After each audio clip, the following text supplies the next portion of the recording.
नमस्कार दोस्तों, मैं हूं आप सबकी दोस्त स्निग्धा और फिर से स्वागत कर रही हूं आप सबको आप सबकी अपने चैनल हिंदी क्लासेस स्निग्धा पर। दोस्तों, आज के हमारे जो विषय वस्तु है यानी कि आज के हमारे वीडियो जो है ये रिलेटेड है पिछली बार की वीडियो से। यानी कि पिछली बार हम बात कर रहे थे हमारे राजभाषा के बारे में, जिसमें मैं ऑलरेडी 2 वीडियो बना चुकी हूँ राजभाषा के स्वरूप के ऊपर, जिसमें आपको मिल जाएगी राजभाषा हिंदी जो है वो नॉर्मल हिंदी से क्यों अलग है और इसकी शब्दावली जो है वो किस तरह से, ये सब उस वीडियो में मैं बता चुकी हूँ। और एक वीडियो है राजभाषा की थोड़ी सी संक्षिप्त परिचय में उसमें दे दी हूँ। अगर आपको वो वीडियो देखनी है तो आप सीधे डिस्क्रिप्शन में चले जाइए, जिससे आपको लिंक मिल जाएगी। तो आज हम चर्चा करेंगे, जो कि मैं बोल ही चुकी हूँ आपको, कि आज हम धाराओं के बारे में, हमारे राजभाषा की जो धाराएं हैं उसके बारे में चर्चा करेंगे। 343 कहाँ से लेकर कहाँ तक? धारा 343 से लेकर 351 तक। याद रखिए, 343 से लेकर 351 तक जो हमारी राजभाषा की धाराएं हैं उसके बारे में हम चर्चा करेंगे। पर हाँ दोस्तों, उससे पहले हमें जान लेनी चाहिए कुछ शब्दावलियों को जो मैं ली हूँ और मैं आपको समझा दूंगी, क्योंकि वो शब्दावलियां आपको परेशानी में डाल सकती है जब हम चर्चा करेंगे हमारी धाराओं को। क्योंकि ये राजभाषा की ही शब्दावलियां हैं, तो शब्द सारे के सारे शब्द राजभाषाओं की है, तो शायद आपको समझने में तकलीफ हो। तो चलिए पहले शब्दावलियों को जान लेते हैं, फिर हम चलेंगे हमारी राजभाषा की धाराओं के ऊपर, यानी कि 343 धारा 343 से लेकर धारा 351 तक। दोस्तों, यहाँ पर आप सबके सामने पेश है वो शब्द जो कि आगे जाके आपको परेशानी में डाल सकते हैं। तो क्योंकि दोस्तों ये जो सारे शब्द है ये राजभाषा की अपनी शब्द है, ये अलग है हमारे साधारण हिंदी से, इसीलिए आपको तकलीफ हो सकती है। पहले इन शब्दों को जान लीजिए ताकि जब हम धाराओं को पढ़ेंगे आपको ज्यादा परेशानी नहीं होगी। तो पहला शब्द है दोस्तों उपबंध। इसका मतलब होता है प्रोविजन, जो कि आपको पता ही होगा। प्रोविजन विधेयक, विधेयक का मतलब होता है बिल। जैसे कि आपने रिसेंटली ही सुना होगा जो हमारा NRC-CAA का जो बिल पास हुआ था, वही उसे कहा जाता है राजभाषा हिंदी में विधेयक। फिर और एक शब्द आएगा दोस्तों प्रतिवेदन। प्रतिवेदन का मतलब होता है रिफ्लेक्शन। याद रखिए, प्रतिवेदन का मतलब होता है रिफ्लेक्शन। अव्यवेदन एक शब्द आएगा जिसका मतलब होता है रिप्रेजेंटेशन। तो दोस्तों यही शब्द आपको आगे जाके परेशानी में डाल सकते हैं, जैसे कि उपबंध, विधेयक, प्रतिवेदन, अव्यवेदन, यही शब्द पर डाल सकते हैं। इसलिए मैं पहले ही आपको बता दी इन सब का मतलब क्या है, क्योंकि ये राजभाषा की अपनी शब्दावली है जो कि बिल्कुल अलग है हमारे साधारण हिंदी से। दोस्तों, उम्मीद है ये जो शब्दावली है ये आपको समझ में आ गई होगी। तो चलिए अब जानते हैं हमारी राजभाषा की जो धाराएं हैं 343 से लेकर 351 तक, उससे अच्छी तरह से समझ लेते हैं। तो चलिए, तो दोस्तों यहाँ पर आप सबके सामने पेश है हमारे अनुच्छेद 343। तो क्या है 343 में, चलिए जान लेते हैं। तो दोस्तों अनुच्छेद 343 के हिसाब से हमारी संघ की राजभाषा होगी हिंदी और हमारे संघ की लिपि रहेगी देवनागरी। याद रखिए, 343 के हिसाब से हमारे संघ की राजभाषा हिंदी होगी और लिपि देवनागरी रहेगी। और हमारे भारतीय अंकों का जो रूप होगा दोस्तों, वो अंकों का अंतर्राष्ट्रीय रूप होगा। यानी कि हमारे जो भारतीय अंकों का अंतर्राष्ट्रीय रूप जो है वो होगा हमारे भारतीय अंकों का रूप। याद रखिए 343 के हिसाब से है ये। तो ये एग्जाम में आ सकता है कि कौन से अनुच्छेद, काफी बार आ भी चुका है कि कौन से अनुच्छेद के हिसाब से संघ की राजभाषा हिंदी होगी और लिपि होगी देवनागरी और भारतीय अंकों का जो रूप है वो अंकों का अंतर्राष्ट्रीय रूप होगा। तो दोस्तों वो है। इसके अलावा दोस्तों इस अवधि की समाप्ति के बाद यानी कि 1965 के बाद भी हमारी संसद में जो अंग्रेजी भाषा या देवनागरी जो अंकों का रूप है दोस्तों, जो अंकों का रूप है हमारी संसद विधि द्वारा अंकों का रूप अंग्रेजी हो या देवनागरी को ऐसे प्रयोजनों के लिए प्रयोग कर सकेगी जो कि विधि यानी कि संसद में पहले से ही विनिर्दिष्ट किया जाए। तो अब चलिए जानते हैं अनुच्छेद 344 में क्या दिया गया है। तो दोस्तों यहाँ पर आप सबके सामने पेश है अनुच्छेद 344। याद रखिए इसमें इंपॉर्टेंट पॉइंट्स क्या है चलिए जान लेते हैं। राष्ट्रपति के द्वारा राजभाषा आयोग का गठन आ जाता है अनुच्छेद 344 के अंतर्गत। तो ये क्वेश्चन आ सकता है कि राष्ट्रपति के द्वारा राजभाषा आयोग का जो गठन है वो कौन से अनुच्छेद के तहत होता है। तो राष्ट्रपति के द्वारा राजभाषा आयोग का गठन अनुच्छेद 344 के तहत होता है। तो अगर हम बात कर रहे हैं कि हमारे राजभाषा आयोग के बारे में, तो जान लीजिए कि राजभाषा आयोग का गठन कब हुआ था। तो राजभाषा आयोग का गठन हुआ था 7 जून 1955 को। याद रखिए 7 जून 1955 को हुआ था राजभाषा आयोग का गठन। और इसके पहला जो अध्यक्ष थे वो थे, पहले अध्यक्ष बने थे बीजी खैर। तो अध्यक्ष कौन थे? बीजी खैर। और सदस्यों की जो संख्या थी वो थी 22। याद रखिए पहला अध्यक्ष बीजी खैर और सदस्य की संख्या थी 22। और राजभाषा आयोग का गठन हुआ था 7 जून 1955 को। तो आयोग का कार्य क्या था? तो हमारे राजभाषा आयोग का कार्य तो कुछ होगा। तो राजभाषा आयोग का कार्य था राष्ट्रपति को कुछ चीजों की सिफारिश करना। याद रखिए हमारे राष्ट्रपति को कुछ चीजों की सिफारिश करना था आयोग का कार्य। तो वो कार्य क्या क्या थी, वो जो चीजों की सिफारिश वो करेंगे वो क्या क्या थी, चलिए जान लेते हैं। तो दोस्तों राष्ट्रपति को जिन चीजों के बारे में सिफारिश करना था हमारे राजभाषा आयोग को, चलिए जान लेते हैं। शासकीय प्रयोजनों यानी कि संघ के सरकारी कामकाज के लिए हिंदी भाषा का ज्यादा प्रयोग करना, पहला कार्य उनका था यही। शासकीय प्रयोजन यानी कि संघ के सरकारी कामकाज के लिए हिंदी भाषा का ज्यादा से ज्यादा प्रयोग किस तरह होगा वो देखना उनका काम था। और दूसरा काम था संघ के सभी या कुछ कामों के लिए अंग्रेजी के प्रयोग पर निर्बंधन। पहले जैसे कि हम जानते हैं कि हिंदी से पहले अंग्रेजी हमारी ऑफिशियल यानी कि राजभाषा थी, तो उसका प्रयोग होता आ रहा था। तो अचानक से तो बदल नहीं सकता। तो संघ के सभी जब हिंदी को राजभाषा किया गया तो यही सभी या कुछ कामों के लिए अंग्रेजी का भी प्रयोजन में बंधन नहीं रहा, ताकि धीरे धीरे हिंदी को जगह मिले और ज्यादा परेशानी भी ना हो। तो अनुच्छेद 348 में वर्णित यानी कि हम आगे पढ़ेंगे भी ये पढ़ेंगे भी कि अनुच्छेद 348 में वर्णित यानी कि उच्च न्यायालय एवं उच्चतम न्यायालय की कार्यवाहियों में, यानी कि उच्च एवं उच्चतम न्यायालय की जो कार्य है उसमें प्रयोग की जाने वाली भाषा, उसके बारे में हम पढ़ेंगे अनुच्छेद 348 में। तो उसके बारे में भी यहाँ पर जानकारी दी गई। और एक कार्य उनका ये था दोस्तों कि एक अनुसूची का तैयार करना था उनको, एक अनुसूची का तैयार करना जिसमें ये बताया जाना, उनको ये बताना था राष्ट्रपति को कि किस प्रकार से संघ की राजभाषा तथा संघ और किसी राज्य के बीच और राज्य और दूसरे राज्य के बीच पत्रादि का जो भाषा है यानी कि जो मैसेज की भाषा है वो अंग्रेजी के स्थान पर धीरे धीरे हिंदी ले, ये बताना उनका और एक कार्य था।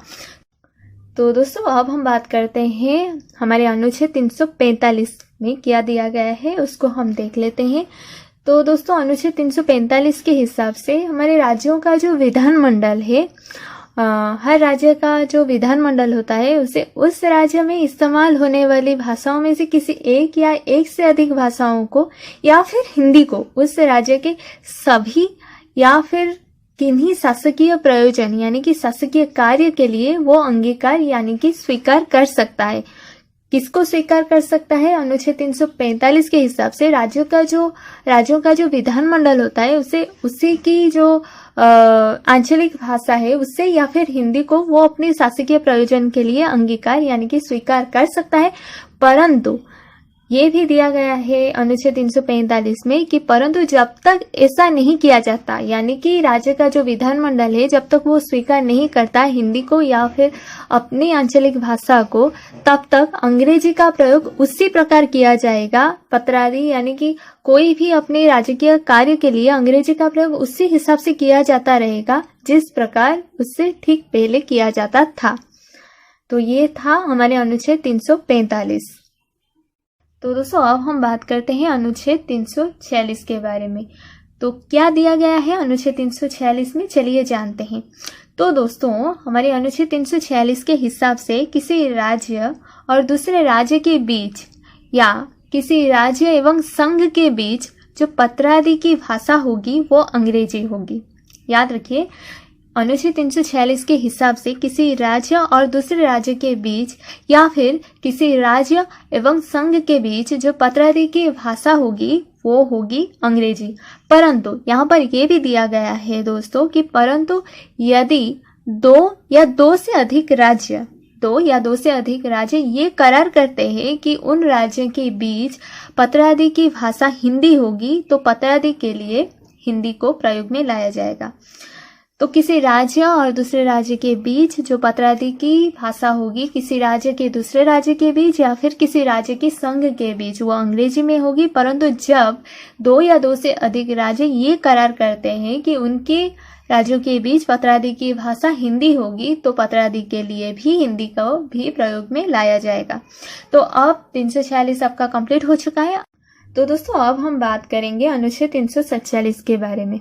तो क्या दिया गया है 347 में, चलिए देखते हैं। तो दोस्तों अनुच्छेद 347 के हिसाब से यदि किसी राज्य की जनसंख्या का पर्याप्त भाग ये मांग करे कि उसके द्वारा प्रयोग यानी कि उसके द्वारा बोली जाने वाली भाषा को उस राज्य में दूसरी भाषा के रूप में मान्यता दी जाए तो राष्ट्रपति उस राज्य में सर्वत्र या उसके किसी भाग में शासकीय प्रयोजनों के लिए उस भाषा को मान्यता देने का प्रबंध कर सकता है। यानी कि अनुच्छेद 347 क्या कह रहा है दोस्तों? अनुच्छेद 347 ये कह रहा है कि यदि किसी पर्टिकुलर राज्य की जनसंख्या का पर्याप्त भाग यानी कि किसी राज्य की जो जनसंख्या है उसका ज्यादा भाग जो है अगर ये मांग करता है कि उसके द्वारा यानी कि उसकी मातृभाषा उसके द्वारा प्रयोग की जाने वाली यानी कि उसके द्वारा बोली जाने वाली भाषा को उस राज्य में दूसरी भाषा के रूप में मान्यता दी जाए तो राष्ट्रपति को क्या करना चाहिए? उस राज्य में सर्वत्र हो या फिर उसके किसी भाग में शासकीय प्रयोजनों के लिए उस भाषा को मान्यता देने का प्रबंध यानी कि उपबंध वो कर सकता है। जैसे कि एग्जाम्पल के लिए मैं आपको समझा देती हूँ। मैं बिलोंग करती हूँ उड़ीसा राज्य से। अगर हमारे राज्य के ज्यादा लोग ये मांग करें, जैसे कि हमारे मातृभाषा है उड़िया, तो ज्यादा लोग ये मांग करते हैं कि हमारी भाषा को हमारी दूसरी भाषा के हिसाब से ग्रहण किया जाए तो राष्ट्रपति को क्या करना होगा? हमारे भाषा को हमारे राज्य में या फिर कुछ स्थानों में शासकीय प्रयोजनों के लिए मान्यता देने का उपबंध करना पड़ेगा। तो अब हम चलते हैं। तो दोस्तों चलिए जानते हैं हमारे अनुच्छेद 348 को। तो क्या है 348 के हिसाब से दोस्तों? तो जब तक संसद अपने विधि द्वारा ये उपबंध यानी कि जब तक संसद अपने विधि द्वारा ये प्रोविजन न करे कि उच्चतम एवं उच्च न्यायालय यानी कि हाई कोर्ट एवं सुप्रीम कोर्ट जो हमारी है उसकी भाषा उसमें जो ऑफिशियल काम यानी कि उसकी जो कार्यवाहियों की जो भाषा है वो हिंदी होगी, तब तक उसकी जो कार्यवाहियों की यानी कि उसकी जो ऑफिशियल काम यानी कि ऑफिशियल वर्क है वो अंग्रेजी में होगी। अगर आपको क्वेश्चन आए उच्चतम और उच्च न्यायालय के बारे में और उच्चतम एवं उच्च न्यायालय की कार्यवाहियों की भाषा के बारे में तो वो आपको अनुच्छेद 348 में ही टिक मारना है। तो 348 में उच्चतम और उच्च न्यायालय की भाषा के बारे में जानकारियां हैं। तो दोस्तों अब हम बात करते हैं हमारे अनुच्छेद 349 यानी कि अनुच्छेद 349 के बारे में। तो उसमें क्या दिया गया है दोस्तों? तो अनुच्छेद 349 यानी कि 349 में ये दिया गया है कि संविधान के प्रारंभ से 15 वर्ष के अवधि के दौरान प्रयोग की जाने वाली भाषा के लिए उपबंध करने वाला कोई विधेयक राष्ट्रपति की पूर्व अनुमति जो कि वह राजभाषा आयोग तथा भाषा समिति के प्रतिवेदन पर विचार करके देगा, उसके बाद ही संसद में वो प्रस्तुत किया जा सकता है। इसको थोड़ी सी विस्तृत रूप से मैं आपको समझा देती हूँ। 349 के हिसाब से यानी कि 349 के हिसाब से संविधान के प्रारंभ से 15 वर्ष की अवधि तक यानी कि संविधान का प्रणयन कब हुआ था, हमारे राजभाषा को कब हमारी हिंदी को राजभाषा के हिसाब से कब लिया गया था? 14 सितंबर 1949। उससे 15 वर्ष की अवधि के दौरान जो प्रयोग की जाने भाषा के लिए यानी कि जो भाषा प्रयोग होगी उसके लिए उपबंध यानी कि जो प्रोविजन करने वाला कोई विधेयक यानी कि बिल, उसके लिए जो प्रोविजन करने वाला कोई भी बिल प्रस्तुत करने के लिए राष्ट्रपति की पूर्वानुमति जो कि वह राजभाषा आयोग तथा भाषा समिति के प्रतिवेदन पर विचार करके यानी कि राष्ट्रपति की पूर्वानुमति जो कि होगी राजभाषा आयोग तथा सभा जो समिति राजभाषा समिति के जो रिफ्लेक्शन पर विचार करके उसके बाद ही संसद में प्रस्तुत किया जा सकता है। तो 349 के हिसाब से संविधान के प्रारंभ से 15 वर्ष के अवधि के दौरान प्रयोग की जाने वाली भाषा के लिए जो प्रोविजन होगी उसे करने वाला जो बिल होगी वो राष्ट्रपति की पूर्वानुमति उसके पास क्या होनी चाहिए, राष्ट्रपति की पूर्वानुमति जो कि वो राजभाषा आयोग तथा भाषा समिति के प्रतिवेदन यानी कि राजभाषा आयोग और भाषा समिति के रिफ्लेक्शन पर विचार करके जो राष्ट्रपति उन्हें देंगे उसके बाद ही संसद में वो बिल प्रस्तुत किया जा सकता है उस भाषा के लिए। अब हम बात करते हैं अनुच्छेद 350 यानी कि अनुच्छेद 350 के बारे में। क्या क्या इंपॉर्टेंट पॉइंट्स हैं ये जान लीजिए आप। व्यक्ति की शिकायतों को दूर करने वाली भाषा यानी कि अगर कोई व्यक्ति कुछ शिकायत करता है कोई गवर्नमेंट ऑफिसर यानी कि कोई सरकारी कर्मचारी को, तो वो शिकायत करने के लिए जो भाषा का प्रयोग करेगा उसके बारे में जानकारी दिया गया है अनुच्छेद 350 यानी कि 350 में। उसके अतिरिक्त राज्य में भाषाई अल्पसंख्यक के बच्चों को उनकी मातृभाषा में शिक्षा देने की प्रबंध भी किया गया है अनुच्छेद 350 में। किसी राज्य में भाषाई अल्पसंख्यक भी बसवास करते हैं तो उनके लिए उनके बच्चों को, उनके जो बच्चे हैं उनको उनके मातृभाषा में शिक्षा देने के लिए भी प्रबंध किया गया है अनुच्छेद 350 में। तो दोस्तों अंत में हम बात करेंगे हमारे अनुच्छेद 351 यानी कि 351 जो कि हमारी अंतिम अनुच्छेद भी है राजभाषा की अनुच्छेदों में, ये अंतिम अनुच्छेद है। तो इसमें क्या दिया गया है, तो इसके अनुसार दोस्तों संघ का कर्तव्य, संघ का हिंदी भाषा के प्रति कर्तव्य दिया गया है इसमें। तो संघ का ये कर्तव्य होगा कि वो हिंदी भाषा का प्रचार करे, उसका विकास करे ताकि वो भारत की मिलीजुली जो संस्कृति है, मिलीजुली संस्कृति के सभी तत्वों की अभिव्यक्ति का माध्यम बन सके। यानी कि ज्यादा से ज्यादा हिंदी का प्रचार एवं प्रसार संघ को करना है, ये दिया गया है अनुच्छेद 351 यानी कि 351 में। दोस्तों उम्मीद है आज की वीडियो आपको जरूर पसंद आई होगी। अगर वीडियो पसंद आ रही है तो प्लीज़ वीडियो को लाइक कीजिए। और हाँ, अगर आपको मदद मिल रही है इसका मतलब है आपको अपने दोस्तों के साथ भी शेयर करना चाहिए ताकि वो लोग भी इसकी फ़ायदा उठा सके। और हाँ दोस्तों, सबसे ज़रूरी बात, अगर आपको कोई भी सवाल मुझसे पूछनी हो तो आप मुझे मेल कीजिए। मैं अपनी ईमेल आईडी दे रखी हूँ नीचे डिस्क्रिप्शन बॉक्स में। इसके अलावा फेसबुक और इंस्टाग्राम की लिंक भी दे दी हूँ डिस्क्रिप्शन बॉक्स में, आप वहां से ले सकते हैं। और पिछले वाली वीडियो की जो लिंक है वो भी मैं डिस्क्रिप्शन में ही दे दी हूँ, आप वहां से ले लीजिए। और आप सबके साथ बहुत जल्द मुलाकात होगी दूसरी नई वीडियो के साथ। तब तक के लिए नमस्ते।